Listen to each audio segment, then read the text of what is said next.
Hello everyone, welcome back to another video. And आज की इस वीडियो में हम एक और क्वेश्चन करेंगे नॉन होमोजेनियस के ऊपर बेस्ड फ्रेडहोम इंटीग्रल इक्वेशन का। सेपरेबल कर्नल है हमारे पास। Solve integral equation and find resolvent kernel. हमें रिजॉल्वेंट कर्नल भी फाइंड आउट करना है। रिजॉल्वेंट कर्नल क्या होता है कि अगर आपके पास ux is equals to f x plus lambda integral 0 to 1 या फिर sorry a to b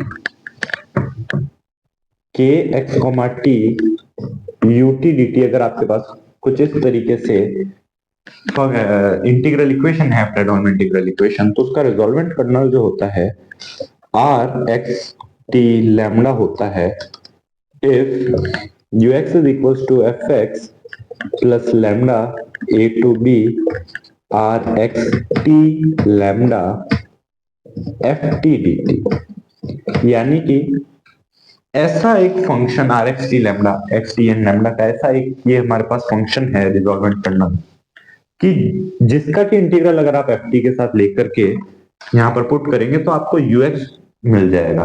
because f x हमारा नॉन है तो एफ टी भी नॉन है। And r x t lambda अगर हम कह रहे हैं कि रिजॉल्वेंट कर्नल हम फाइंड करना है तो हमारे पास वो भी नॉन है। तो ये इस तरीके से सॉल्यूशन दे देता है यू एक्स का। ऐसे कर्नल को रिजॉल्वेंट कर्नल कहते हैं। एंड इटरेटेड कर्नल के टर्म्स में, जो कि हम आने वाले वीडियो में करेंगे सक्सेसिव सब्स्टिट्यूशन मेथड के अंदर, उसके अंदर हमारे पास summation lambda to the power n minus 1 K n x t के फॉर्म का होता है, इटरेटेड कर्नल के फॉर्म का। ऑलराइट, ये जो होता है हमारे पास रिजॉल्वेंट colonel.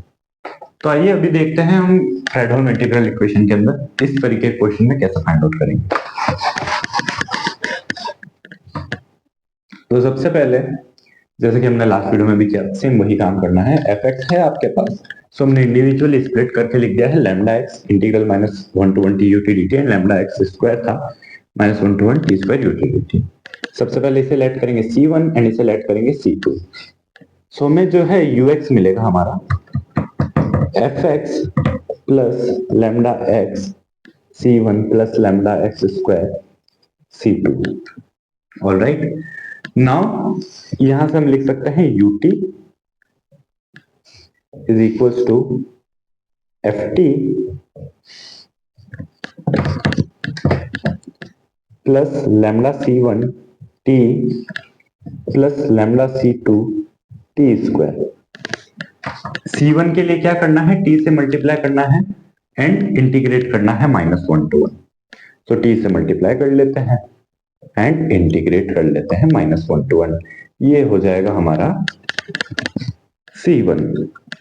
So minus 1 to 1 T f t d T minus 1 to 1 T d T plus minus 1 to 1 t square D T. Alright, and T से मल्टीप्लाई भी किया है तो यहाँ पर टी स्क्वायर हो जाएगा एंड यहाँ पर टी क्यूब हो जाएगा। अब देखिए टी क्यूब हुआ तो टी क्यूब है तो ऑड फंक्शन है, लिमिट जो है माइनस 1 to 1 है, माइनस ए टू ए है। तो ऑड फंक्शन के अंदर अगर लिमिट कुछ इस तरीके से हो तो उसका इंटीग्रल 0 हो जाएगा। एंड यहाँ पर टी स्क्वायर तो इवन फंक्शन है तो वो जो है 2 into 0 to 1 हो जाएगी limit T square D T के। ऑलराइट, तो वो जो इंटीग्रल है टी स्क्वायर का integral T cube by 3 and T cube by 3 के ऊपर रेंज लगाएंगे 0 to 1। 0 पे तो 0 ही है एंड 1 पे 1/3 है तो इंटीग्रल बचा 2 लैम्डा बाय 3 2/3। सो में यहां से मिलेगा minus 1 to 1 T f t d T plus 2/3 lambda C1 and यहां से क्या है C1 LHS पे।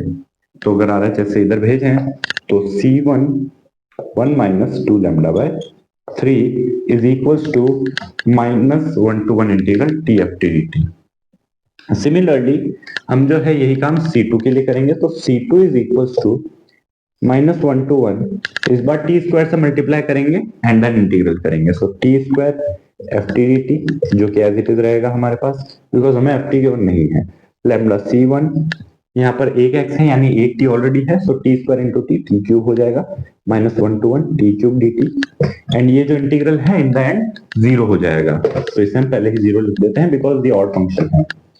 Then lambda c2 t square है, t square into t square t to the power 4 -1 to 1 dt, t to the power 4 का integral जो है वो क्या होगा, t to the power 5/5 and limit लगाएंगे सो 2 लैम्डा 5, तो c2 1 - 2 lambda by 5 is equals to -1 to 1 t square ft dt। Alright, यहां से हम c1 की वैल्यू क्या लिख सकते हैं, c1 is equals to 3 - 2 lambda upon 3 मिलेगा यहां से, एंड यहां पर भेजें तो 3 - 2 लैम्डा, कुछ इस तरीके से -1 to 1 t ft dt, and c2 same इसी तरीके से 5/5 - 2 lambda -1 to 1 t square ft dt।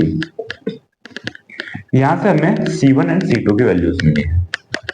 Now c1 and c2 की इन वैल्यूज को हम अगर ux में पुट कर दें तो हमें हमारा सॉल्यूशन मिल जाएगा। So ux is equals to fx plus lambda into x into c1 कुछ इस तरीके से है, so 3 lambda x upon 3 - 2 lambda -1 to 1 t ft dt, and c2 की वैल्यू भी इसी तरीके से पुट करें, so plus lambda x square साथ में 5 आ जाएगा, 5 - 2 lambda -1 to 1 t square ft dt। Alright, now ये तो हमारा सॉल्यूशन हो गया, ठीक है। अब अगर हमें रिजॉल्वेंट कर्नल निकालना है तो रिजॉल्वेंट कर्नल के लिए हमें क्या करना होगा, fx तो एज इट इज चाहिए हमें, एंड इसी फॉर्म में वापस कन्वर्ट करना होगा कि आपके पास लैम्डा होना चाहिए एंड अंदर ut होना चाहिए, ut की जगह ft होना चाहिए, एंड यहाँ पर कुछ फंक्शन होना चाहिए, एंड वही फंक्शन आपका रिजॉल्वेंट कर्नल होगा। तो fx तो एज इट इज है हमारे पास, लैम्डा हमने मान लीजिए कॉमन ले लिया, लैम्डा दोनों ही टर्म्स में हमारे पास ऑलरेडी 5 लैम्डा x है, यहाँ पर 3 लैम्डा x है, लैम्डा था कॉमन ले लिया, एंड ये जो x वाली टर्म है यहाँ पर एंड यहाँ पर, इसे हम अंदर भेज सकते हैं बिकॉज t के रेस्पेक्ट में इंटीग्रल है तो x का रोल नहीं है, तो x को अंदर एंड बाहर शिफ्ट कर सकते हैं इंटीग्रल के। सो हमें मिलेगा -1 to 1 3x upon 3 - 2 lambda and 3xt हो जाएगा, एंड ft जो है हम दोनों ही इंटीग्रल्स को कंबाइन करके लिख रहे हैं बिकॉज एडिशन का साइन है, तो इस तरीके से करा जा सकता है। तो 3xt ft plus 5 lambda x square t square upon 5 - 2 lambda ft dt, and ft को जो है अगेन हम कॉमन ले लें अगर दोनों ही टर्म्स से, तो हमें कुछ इस तरीके की इक्वेशन मिल जाएगी, एंड यही जो है हमारी रिजॉल्वेंट कर्नल के लिए रिक्वायर्ड इक्वेशन थी जो हमने थोड़ी देर पहले लिखी थी। तो ये क्या हो गया हमारा r x t लैम्डा, कौन सी टर्म, यहां से लेके यहां तक ये जो ब्रैकेट वाली टर्म है यही हमारा रिजॉल्वेंट कर्नल है। यहां पर हमारे पास लैम्डा नहीं होगा बिकॉज लैम्डा को हम ऑलरेडी ब्रैकेट से बाहर कॉमन ले चुके हैं। तो ये जो है हमारा रिजॉल्वेंट कर्नल हो गया 3xt upon 3 - 2 lambda 5x square t square upon 5 - 2 lambda, ये जो है यही हमारा रिजॉल्वेंट कर्नल है, यही हमारा सॉल्यूशन है given Fredholm integral equation. This was all in today's video, मिलते हैं नेक्स्ट वीडियो में, तब तक के लिए take care, thanks for watching.